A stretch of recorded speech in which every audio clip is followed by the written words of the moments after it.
Let's get to the big story of the day. Now, daily infections in India are hovering around the 60,000 mark and inching dramatically and steadily upwards over the last few days. And you all know it, COVID-19 infection numbers are something we're all tracking. The problem is that death rates are also beginning to increase and inch slowly. What's happening as a result is mobility is getting hindered as various states are imposing different kinds of restrictions. Some are calling it micro lockdowns, some are calling it containment zones. Whatever it may be, the fact is that it is already beginning to impact economic activity and will continue to do so. The question is, can the very fragile Indian economy withstand this surge, this second wave of cases? We've been speaking all of these months about how we've seen a wonderful V-shaped recovery. That V-shaped recovery is still quite delicate, and the core sector data that came out today underlined that fact once again. So it's contracted 4.6% for the month of February compared to last year. In fact, in the 11 months for which data is available so far, 8 months have seen a contraction. We've seen an improvement in December and Jan that has not sustained clearly in the month of Feb. We know that the health situation is going from bad to worse. This is what the health ministry is officially saying. On the other hand, vaccinations are starting. In fact, from tomorrow, those above 45 can get vaccinated. The pace is just not fast enough to keep up with the pace of infections. So where do we stand right now? To speak on this, I'm joined today by Rahul Bajoria, Chief India Economist at Barclays, and Siddhartha Sanyal, Chief Economist at Bandhan Bank. I want to welcome both of you to the show, and I'm happy to be speaking with you. Mr. Bajoria, let me start by getting your overall take on the picture I've painted. An economy which has rebounded better than expected, faster than expected. This was a conversation we were having all of November and December. Jan onwards, we've started tottering a little. By the time we've come to Feb and March, it's looking like a redux of 2020.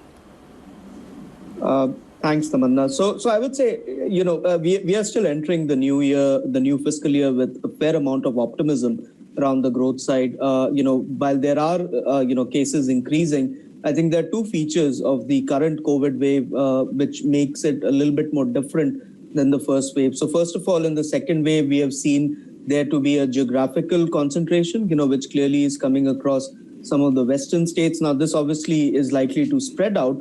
But then the second factor, low mortality rates, I think is what makes governments, both central and the state, unlikely to pursue lockdowns, because, the capacity on the health side is still much more significant and the treatment protocols are much better. So I think the probability of a full lockdown or any kind of a hard lockdown still appears remote. And our sense is that the growth impact is likely to be very, very limited. I mean, it will be more like a speed bump rather than a complete, a blockade in terms of economic mobility over the next couple of months. But then the situation definitely is fluid. We have to treat it as a downside risk in the ongoing recovery process.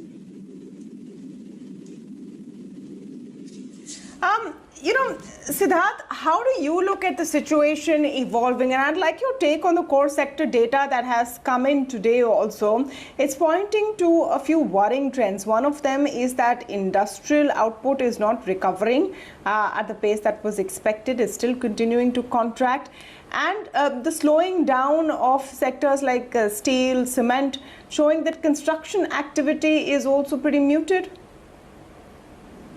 Well, yes, it's a mixed bag, and it's not too much of a surprise. I think we are all prepared to see some bit of fluctuations in this economic indicators at this moment, and possibly that particular trend will prevail in the coming months as well. You are right. In the beginning of the year, or even from the Q4 of 2020 calendar year, we earlier had seen very sharp uptick in growth momentum in certain indicators, much more than what we had anticipated maybe another 3 months back. But now it will possibly be future recovery will remain somewhat uneven, and it's not too much of a surprise, as I said. But what is interesting at this moment, even though, and you mentioned that all of a sudden in the month of March, it looks like it's a repeat telecast of 2020. Yes, to a great extent, yes. But at the same time, what is very important is a couple of points. Rahul also mentioned that it seems the mortality rate is low, as well as the disease seems to be concentrated more in the western part of the country. For example, right now I'm sitting in the eastern part of the country, and over the last 1 month, I have traveled in certain parts of eastern India and northeast, and I have seen almost life as usual at this moment. Whether that's a good thing or a bad thing, we will figure out over a period of time. But the fact of the matter is, at this moment, it looks like it's much more concentrated. And what is very, very important, the degree of unpreparedness that we had in March 2020 or throughout the Q2 of 2020, I think, given our last 1 year's experience, the degree of unpreparedness is far less at this moment, and that should help us to some extent. You know, Mr. Sanyal, I'm tempted to come in on what you're seeing on the eastern part of India, because remember, there are elections there as well. And apparently those that attend political rallies are automatically immune from COVID-19. So I don't know how closely it's linked. There are, and you know, that's another mystery of these times. There's some states which seem immune, but then I don't know if they're testing as much either.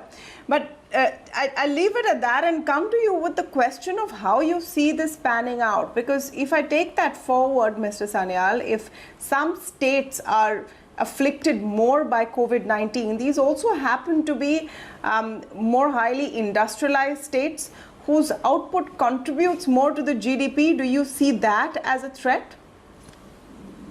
Yes, that's a very valid point. That at this moment we are seeing some of the states which are getting impacted more in terms of concentration of GDP at the national level, that the concentration is much more in those cases.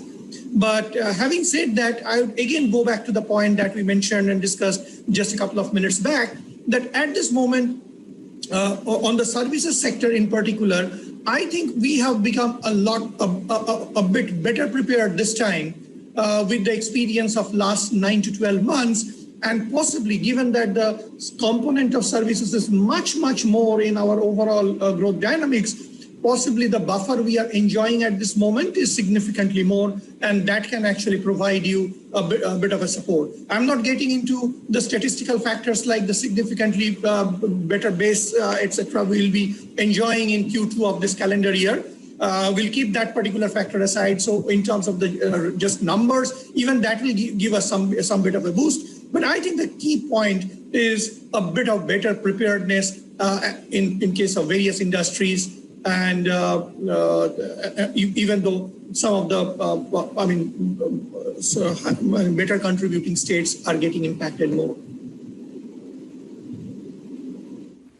Yeah, absolutely. Rahul Bajoria, so we know a couple of things for sure. We know that there's not going to be a nationwide lockdown, that manufacturing units can continue to function. There will be very little, hopefully, impediment for them specifically. Even so, what do you see as the major headwinds as we continue on the recovery process right now?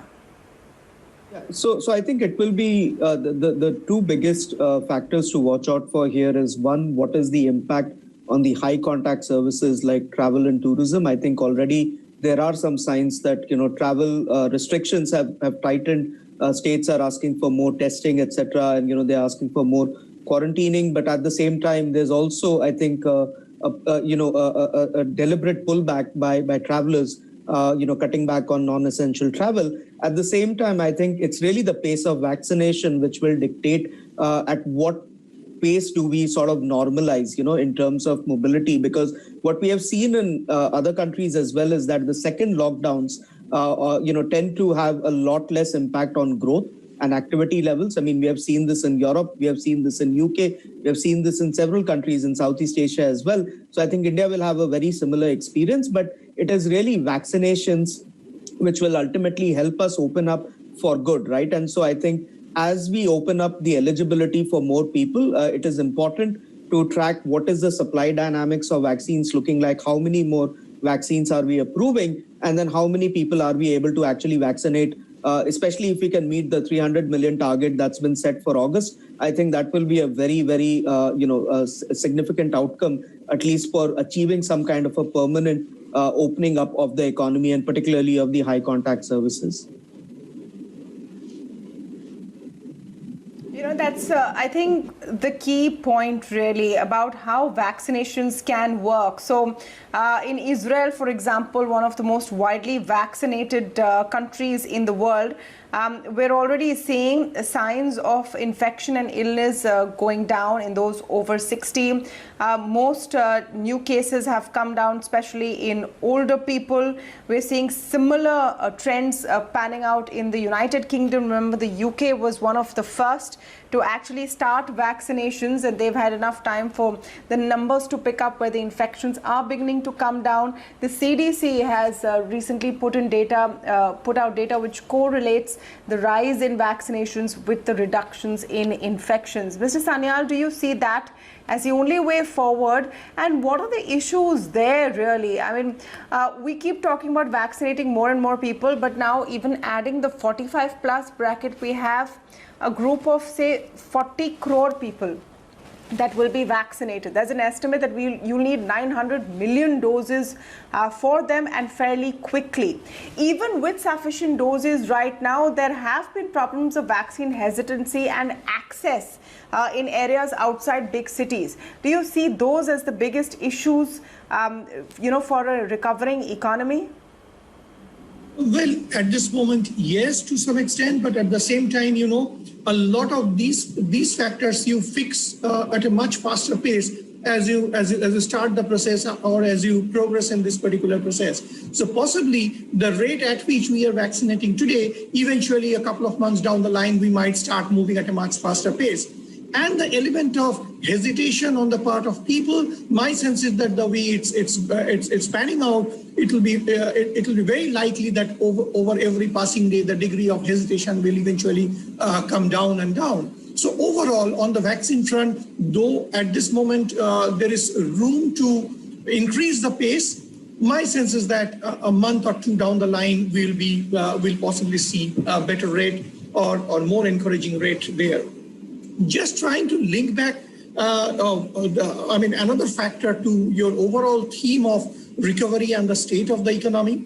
We discussed that how we are better prepared and how this particular time, the effects are more concentrated in some of the states. We are not expecting any nationwide lockdown. All these factors are fine. But at the same time, I would possibly just touch upon one particular point for still worries me quite a lot at this moment. Is if there is one particular point that worries me the most, it's possibly the pace at which we get to see consumer confidence improving. That's actually improving, it's true, but improving at a much slower rate than what we would have loved to see. So for example, there is a bit of a divide between urban confidence and rural confidence is slightly better compared to urban confidence. But the level from where it has fallen where it had been in the pre-COVID level, they have fallen by about 50% from the pre-COVID level. In certain cases, close to 60%, and from there they have recovered only a bit. So there is still a very significant room to catch up in terms of improvement in consumer confidence. Now, why this is very, very important is that at this moment, even though we are seeing some bit of uptick in the overall growth indicators, going ahead in order to for this growth momentum to sustain, the key component is really consumption in India's context. So we would love to see actually a much faster catch up and uptick in consumer confidence, both in urban and rural India, in order to see the growth momentum sustaining at a decent pace. Very true, very true. And of course, that consumer confidence uptick will also be linked at how far we can and how fast we can push down these extensions. Mr. Bajoria, do you want to hazard a guess on any timelines as we see it for the next fisc? When do you see possibly vaccinations and its impact kicking in and that business confidence returning? Yeah, so I think in terms of the timeline, actually, India is already running a little bit ahead in terms of the schedule that we thought India was going to largely adhere to, looking at the supply dynamics. of vaccines. I think it is quite likely that we will be close to around, by our calculations, around 285 million people vaccinated by the end of August, so just slightly below the 300 million mark. And then by the end of this year, I think we could be close to around 500 million people vaccinated, if the supply dynamics hold up and the vaccine hesitancy declines, as Siddharth was talking about. So I think it is possible that by the end of this calendar year, by end of 2020, maybe, hopefully before we'll be a little bit ahead of the cycle to, capitalize on the festive season. But then I think by the time we hit Q4, we should be, largely normalized from a vaccination standpoint. I think that will really pave the way for a complete opening up of the economy as we enter 2022. Absolutely. So another 7 to 8 months to go. And the faster we can vaccinate, the faster that goal can be reached. Thank you so much, Mr. Bajoria and Mr. Sanyal, for joining us today as we take this status check, I would say, of the Indian economy, even as a second wave hits us. Thank you so much.